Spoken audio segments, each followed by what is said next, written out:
This presentation concerns magnesium in the treatment of depression. My name is George Eby. I'm going to present a slideshow. I will not say very much during this presentation because there's no way that I can convey in words what these slides show in the amount of time that we're given, which is less than 10 minutes.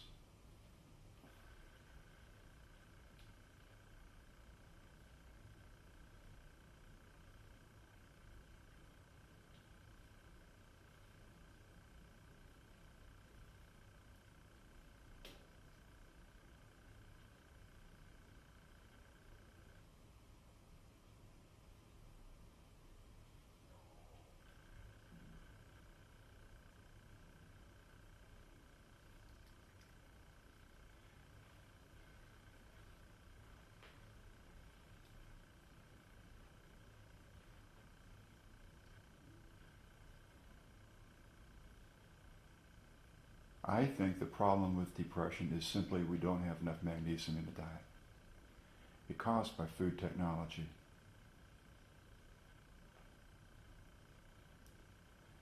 A lot of these foods are really considered called depleted foods. Stress is a real killer in today's society. It drives down magnesium unmercifully.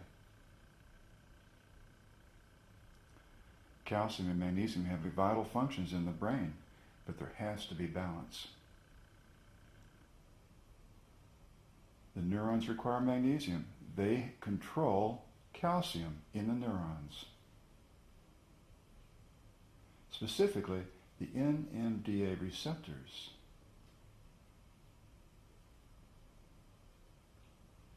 Perhaps you can see the location of magnesium between the presynapse and the postsynapse junctions.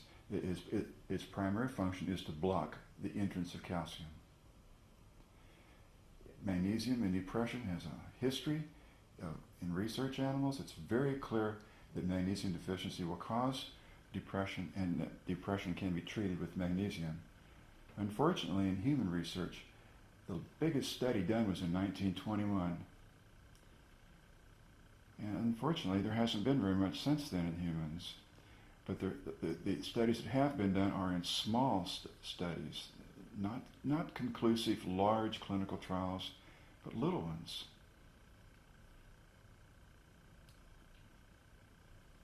It's an intracellular mineral, and consequently, it doesn't really show up in the extracellular plasma. In severe depression, serotonin metabolites and magnesium are low in cerebrospinal fluid. Brain magnesium is always low in treatment-resistant depression using phosphorus nuclear magnetic resonance spectroscopy. Treatment of depression with magnesium is extremely effective in many ways. Like I said, it's the small-scale published reports that are revealing. There are no large studies.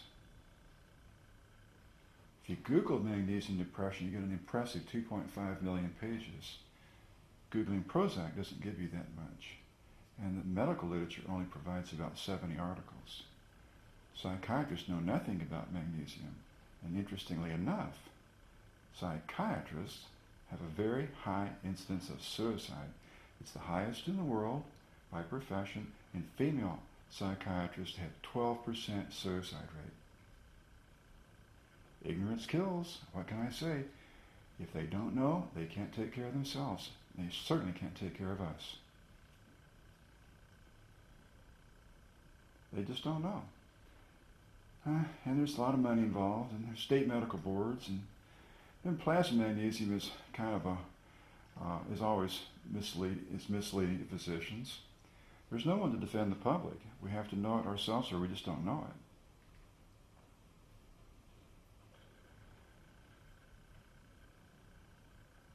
We're just going to have to eat better. We're going to have to eat foods that have magnesium in it. We're going to have to use biologically available magnesium. Or, if you want to be depressed, eat all the goodies. You know, like cookies and pasta and cake and white bread. All the magnesium's been taken out.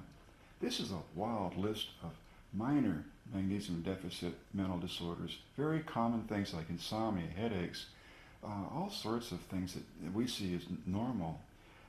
Moderate magnesium deficits produce more severe disorders like anxiety and convulsions and seasonally affective disorder, even IQ loss. Now, this is what we're concerned about. Severe magnesium deficits, they're the ones that cause the depressions and the severe suicidal ideations and even suicide. Well, in each of these cases, you have a case of declining mental health over a period of years before severe depression sets in. It appears to reflect the severity of the magnesium deficiency in the brain. Now, it's inconceivable to doctors that one thing can cause all this many problems. And it's also really inconceivable that one thing, magnesium, could take care of all these things. Oh, laws against mental health. Yes, we have lots of laws that prevent us from doing the right thing. Dosage? It's not much. 125 to 300 milligrams of magnesium with each meal at bedtime for a while. For smaller people, give them less. I like magnesium glycinate best because the glycine is also involved in this process. Taurine is also involved in this process, and you need more of it. But discuss these dosages with your physician, because I'm not a physician. Now, another thing that we have to do to really improve our mental health is to reduce calcium and neurotoxic monosodium glutamate and aspartame. You can do this by eating better foods and don't use magnesium glutamate or aspartate. Side effects can occur from too much magnesium. Mainly, it's diarrhea caused by Candida albicans. You need to prevent these side effects, prevent the diarrhea best you can. Indole 3-carbinol, kefir, calcium, biotin, inulin, probiotics, antifungulates, all are helpful in this treatment. For more information, take a look at my webpage, which is georgeebresearch.com, HTML, depression-anxiety, HTML. It's a 180-page report, and linked from that page are medical journal articles, and I think there's about 200 references in there. This is lots of well-referenced material, but there's not very many major clinical trials with humans. Now, I think it's better to avoid the mental health issues with magnesium. If you have headaches and insomnia and apathy and irritability, maybe a little bit of confusion, be careful, because these things will get worse, and eventually you'll have anxiety and memory loss, hallucination, and you might even get down into depression or even into suicidal ideation and even suicide. I think it's better to prevent these than to treat them.